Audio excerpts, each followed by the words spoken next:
Ranger X for the Genesis by Sega in association with Next Entertainment, formerly GAU Entertainment and later Next Tech, released in 1993, otherwise known as X-Ranza in Japan.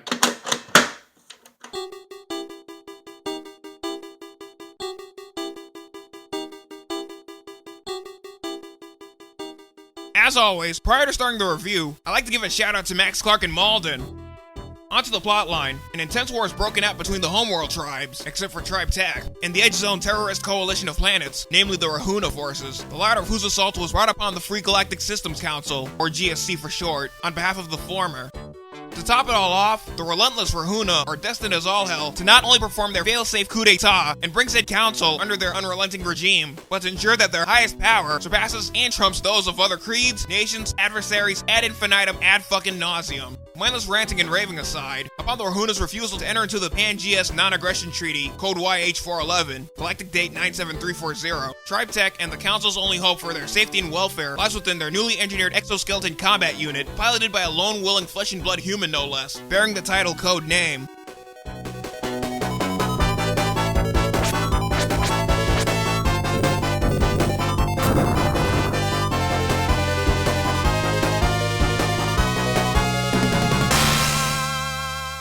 Now in terms of gameplay, what the hell would one expect but another platforming slash run and gun slash shmup hybrid? Target Earth and Cyberdator much? Upon commencement of its long-ass expedition, we're treated to a Star Fox-esque holographic wireframe simulation of every enemy target that must be wiped out, ranging from reactors, generators, stations, the works.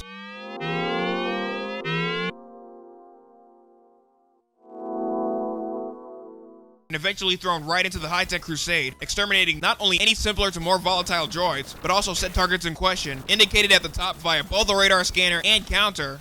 Getting down to the nitty-gritty control schematics, aside from the basic D-pad used to migrate your mech wherever it pleases, and even fly around via its built-in jet booster, which will overheat if it's in the air too long, in which case you have to land for a while until the booster simmers down and stabilizes itself, and even fused with one of two special vehicles as an energy conservation tactic. Every other vital key depends on which type of control you've equipped. For both the 3-button and 6-button controllers respectively, A fires both Ranger X's main rifle and or vehicle's main weapon left, B uses and or toggles between its special weapons, outside and or inside the participating X-Sub vehicle respectively, while C fires both Ranger X's main rifle and or its vehicle's main weapon right. And in the latter case, buttons A through C are the same spiel, except Y is assigned to the special weapon usage slash toggling commands, and buttons X and Z are for driving the X-Sub vehicle left and right proportionately, that is, if the mech's not inside the vehicle.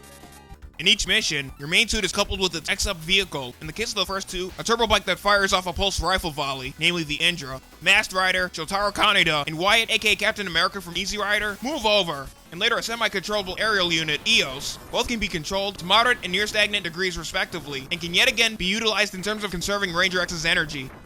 Speaking of which, its shield's energy meter can be replenished near power conversion units, notwithstanding how gradual and disinclined the process can become, likewise with the Indra. As for its special weapon's power meter, however, that's another goddamn story in and the hell of itself. If and when the big RX isn't using any of them out in the open, the meter will also gradually replenish itself, but exposing it to a stronger source, for example the rays of sunlight in Stage 2, will all but guarantee the overall speed of the process is cranked up a notch or two. In terms of Ranger X's special weapons, it's equipped from the get-go with both a flamethrower and a seeker mine, between which can be swapped out at any time yet again, while your mech's fused with its participating X-Up courier. Every time one of these are used, its power meter is dramatically depleted. Therefore, I suggest referring back to the previous subject. Further along its endless winding path, you can obtain extra special weapons to broaden Ranger X's arsenal, including the Seeker Charge, a multi-directional energy field volley that eradicates virtually almost every adversary surrounding its range, a homing Seeker Falcon capable of wiping out said adversaries instantly upon summoning, and even two types of cannons, a Plasma Blast and a Proton Storm, both of which use up an unexpectedly whopping chunk, in which case they must be used in decisive moderation.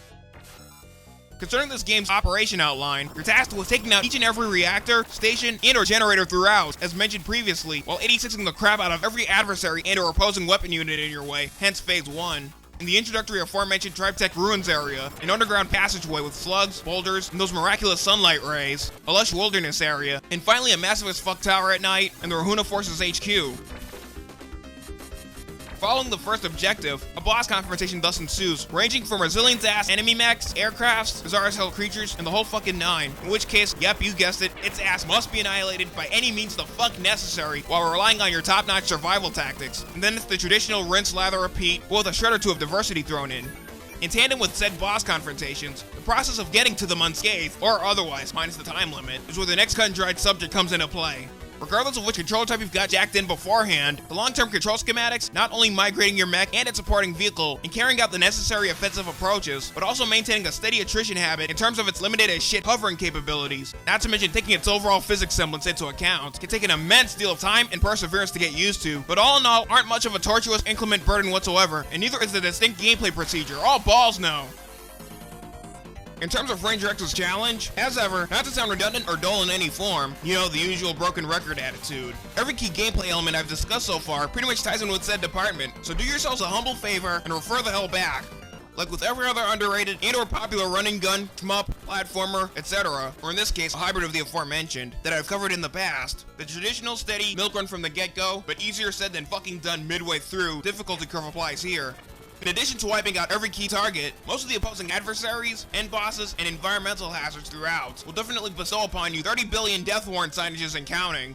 And what's more, having a clear grasp on during which situations call for the special weapons more than anything, considering running the gamut as always, from diminutive to gargantuan ounces of power they use up, where to restore the mech's shield energy, special weapon power levels, and jet booster, again the latter two by themselves, in the most urgent high priority moments of necessity, and even, oh what's that other term? Oh yeah, combat attrition, which if that didn't check the goddamn apple cart enough, I don't know what the hell else will, are but a few, fuck if all, of the most important pointers to take into account when it comes to meeting your survival and success aims in each area. Otherwise, and I'm definitely not shitting anyone here, your ass won't last as long as say half the duration of an episode of Exo Squad. In other words, this game will rip out all of your major arteries and have them fed to Cthulhu, Toga, Razor, the Dark Overlord of the Universe, Rancor, Kanunian Singh, rest in peace Ricardo Montalban, the Sarlacc Pit Monster, Crocomire, Dragon, Fantoon, Ridley, Kraid, Motherbrain, Balkus the Guyver Zoalord, Majin Buu, LaForce from Mallrats, Kintaro, not that Kintaro, goddammit, Motaro, Andros, King DDD, Melon Bread from Treasure Fair, Tanzra, aka Satan from ActRaiser, Hydra from Shinobi 3, the Queen Metroid, every Kabuki Quantum Fighter, Shatterhand, Vice Project Doom, and Atomic Robo Kid boss combined, and everyone else in between. I mean, holy shit, right? And on top of it all, you only get 3 continues, more wood you can rack up later upon scoring the maximum, specifically 100,000 points, as indicated in the fucking title no less, and every 200,000 thereafter. Waste them all, and it's back to the goddamn beginning. For mid-lifespan Genesis Oddity, released the same year as these titles listed here, the visuals are rather ambitious, painstaking, and truly a sight to behold amongst many, with the traditional boundless as hell environmental details, brilliant albeit dismal hues, parallax scrolling, 2.5D perspective relation, and other gnarly ass effects. Additionally, your main mech and its supporting X-Up vehicles, again the aforementioned Indrodeos, possess decent animations throughout, though they leave very little to be desired to say the absolute least, especially Ranger X by itself, not that I'm savagely harping on it whatsoever. Must I mention yet again how wicked the wireframe simulations are at the start of each stage, and how there's barely any slowdown at all in-game? Music and sound-wise, composed masterfully by Yoshinobu Hiraiwa, the game's soundtrack is energetic and wondrous in every classic sense of the word, notwithstanding how out of place some songs turn out to be at certain instances, hence why others tend to look the other way, and fit the intense, pulsating tones and futuristic settings to absolute fucking perfection.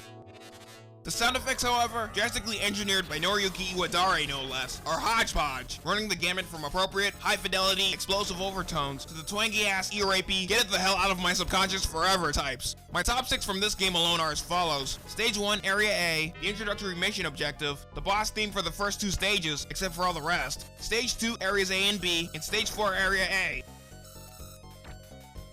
Concerning Ranger X's replayability, as I've indicated previously, as long as you're able to get around the complex-ass strategies in terms of attrition, the usage of weaponry, and vehicle backup and the like, control schematics, what have us, not to mention take into account the diverse gameplay aspects, you'll be gliding headlong into this game over and over, and did I mention over again? I mean, goddamn, why even bother writing the ever-loving shit out of this oft-overlooked title?